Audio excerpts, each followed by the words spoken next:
जी बिस्मिल्लाहिर्रहमानिर्रहीम। शुक्रिया जनाब स्पीकर। सबसे पहले तो डिप्टी प्राइम मिनिस्टर साहब ने जो इस वक्त डिटेल पार्लियामेंट के सामने रखी है वो ख़ुद भी काफ़ी कंफ्यूज नज़र आए और बजाय इसके कि वो स्पेसिफिक बात करते, टू द पॉइंट बात करते, वो आए बाएं शाएं में आगे पीछे घूमते रहे। और सवाल ये है कि जब आप इतनी बड़ी डिसीजन लेने जा रहे हैं तो उस डिसीजन में आपने इस पार्लियामेंट से कोई मशावरत करनी थी कि नहीं थी? प्लीज हाउस इन ऑर्डर कर प्लीज स्पीकर साहब, कि जब इतनी बड़ी डिसीजन लेनी थी तो इस डिसीजन में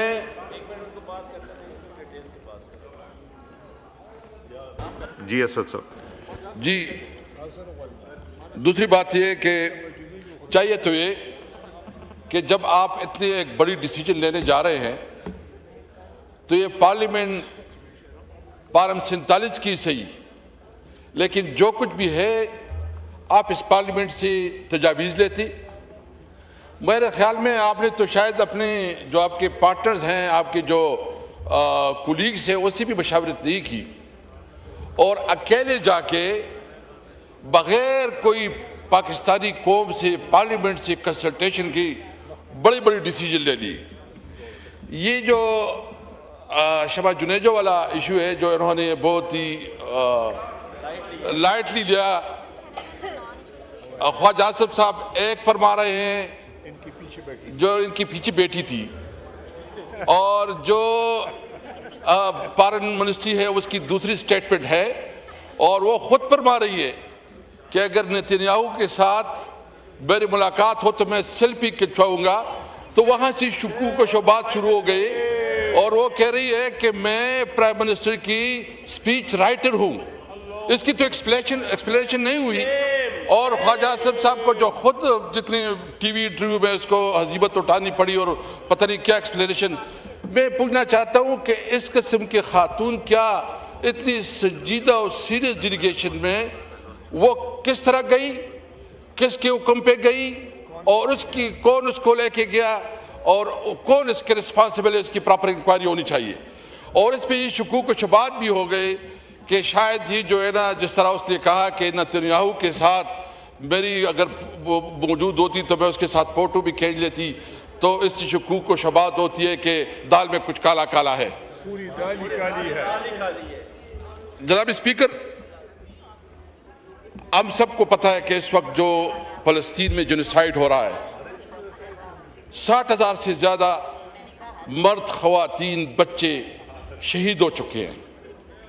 घर, अस्पताल, स्कूल, पूरा निज़ाम, इंफ्रास्ट्रक्चर तबाह बर्बाद हो चुका है। ये बदतरीन जेनोसाइड है और दुनिया की तारीख में इस किस्म का जुल्म और बर्बरियत का तस्वर नहीं होता। और जितनी जारहियत से, जितनी डटाई से इस वक्त भी इसराइल अपना मौक़िफ़ रखी हुई है कि जो भी हो हम फ़लस्तीन स्टेट को रिकॉग्नाइज नहीं करेंगे।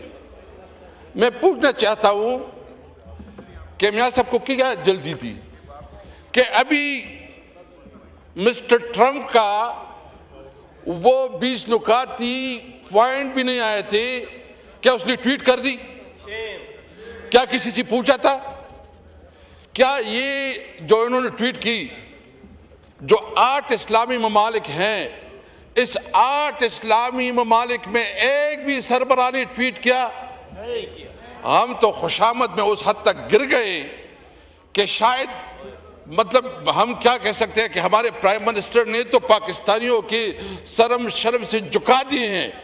मतलब इतना आप अपने खुशामद में आगे जाते हैं और दूसरों की जो है ना, जिस तरह आप कासालेसी करते हैं और फिर जो है ना वो उसका अभी ट्वीट भी नहीं आया, वो भी उसके पॉइंट भी नहीं आए और आपने उसको ट्वीट करके पाकिस्तानियों के साथ जुल्म किया है, पाकिस्तानियों के जज्बात को आपने मजरूह किया है। मैं अपनी अपोजिशन से की तरफ से ये मुतालबा करता हूँ कि वज़ीर आज़म जो है ना वो माफ़ी मांगे अपने कौम से कि उसने अपनी कौम के जज्बात को मजरूह किया है, उसने अपनी कौम के जज्बात को मजरूह किया है। मैं सिर्फ इसके साथ इस दौरान अगर कोई एग्रीमेंट होता है, दो फरीकों के आपस में लड़ाई है, इसराइल और फलस्तीन, आप एग्रीमेंट करते हैं, एग्रीमेंट में आप फलस्तीन की किसी नुमाइंदे से नहीं पूछते, क्या ये फैसला आपने ज़बरदस्ती उसके ऊपर टोपना है कि फलस्तीन की आवाम की आरा को भी कोई इज्जत हो, कोई रिस्पेक्ट देनी है। इसलिए कोई भी मुआहदा हो, कोई भी एग्रीमेंट हो जिसमें फलस्तीनी आवाम की राय शामिल न हो, वो किसी तौर पर काबिल कबूल नहीं है। सबसे पहले फलस्तीनी आवाम जो है ना अपनी बात करेगा। फलस्तीनी आवाम जब तक अपनी जो वो अपनी मंशा जाहिर ना करे, उस वक्त तक कोई फैसला, कोई डिसीजन नहीं।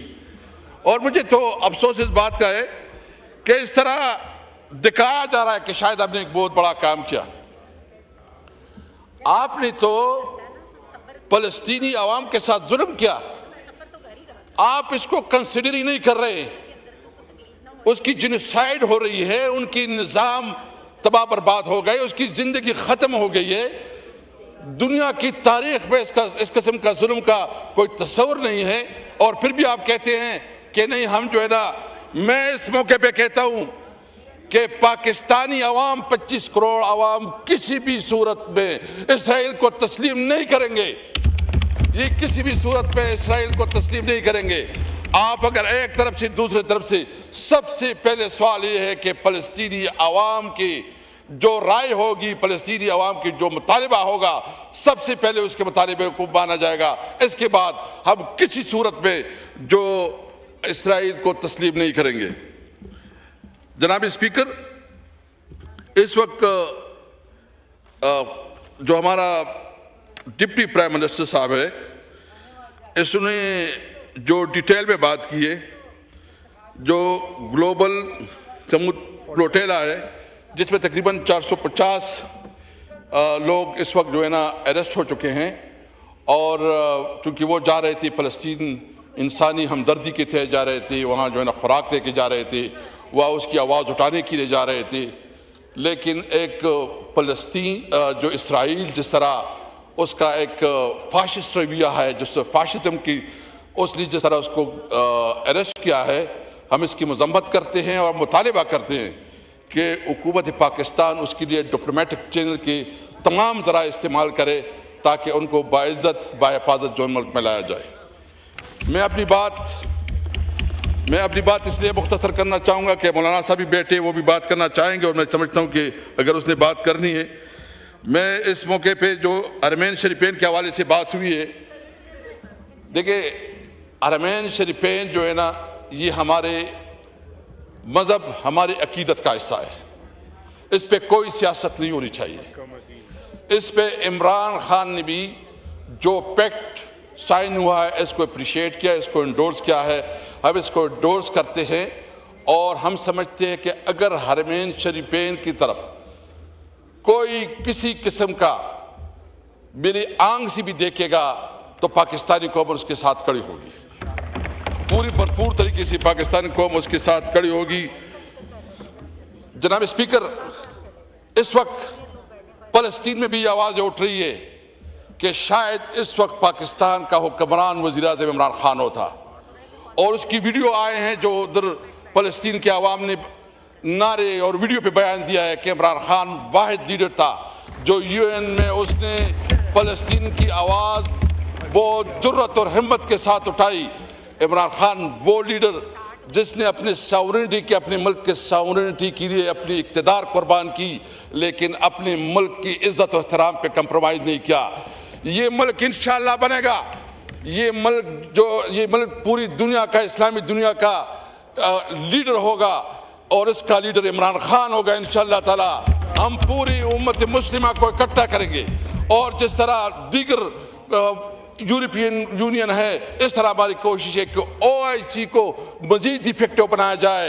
इमरान खान इस वक्त इस मुल्क का सही लीडर है। उसने जो इस मुल्क की जिन्हें जो जद्दोजहद किए। आखिर में जो पावर मिनिस्टर साहब ने बात की कि हमारी इकॉनमी बहुत तेज़ी से आगे बढ़ रही है, आपसे मैं पूछना चाहता हूँ स्पीकर साहब, थोड़ा उनको डार साहब थोड़ा बाजार तो जाए ना, आटे की कीमत का पूछ ले, चीनी की कीमत का पूछ ले, आप दाल चीनी का पूछ ले, आप टमाटर और सब्जियों का पूछ ले, उससे पूछे कि क्या सूरत हाल है। और इस वक्त मेरे पास इस 2.5 साल में तकरीबन 26 इंटरनेशनल कंपनियां मुल्क छोड़ चुकी है। जो आपकी पॉलिसी है उस पॉलिसियों की वजह से लोग यहाँ इन्वेस्टमेंट बताए ना, ये सारे इंडिकेटर लाएं, कितनी इन्वेस्टमेंट इधर इस पाकिस्तान में लेके आए हैं, कितने लोग गए हैं, इस पे बाकायदा डिबेट हो, इस पे डिस्कशन हो, पता चल जाएगा कि आपकी पोजीशन क्या है और आपकी हैसियत क्या है। आपने इस मुल्क को माशी तौर पर तबाह बर्बाद कर दिया है। और जो इस वक्त कश्मीर में हो रहा है, जो कश्मीर में हो रहा है, कश्मीर की सूरत हाल आपके सामने है कि आपके तो पूरा मुल्क जो है आपके कंट्रोल से बाहर जा रहा है। जो फाटा और खैबर पख्तूनख्वा में हो रहा है, वहाँ जो बलूचिस्तान में हो रहा है, पूरे मुल्क में जो है ना एक अनार्की की तरफ जा रहा है। इस वक्त जरूरत इस बात की है कि इस नाअहल हुकूमत से, इस नाजायज हुकूमत से, इस फार्म 47 की हुकूमत से, ये जो अवाम के नुमाइंदे नहीं इस हुकूमत से जान छुड़ा जाए, री इलेक्शन किया जाए, एक री इलेक्शन किया जाए और अवाम की सही मुंतखब नुमाइंदे इस पार्लियामेंट का हिस्सा हो, ताकि सही मानो पाकिस्तान की पॉलिसी बने।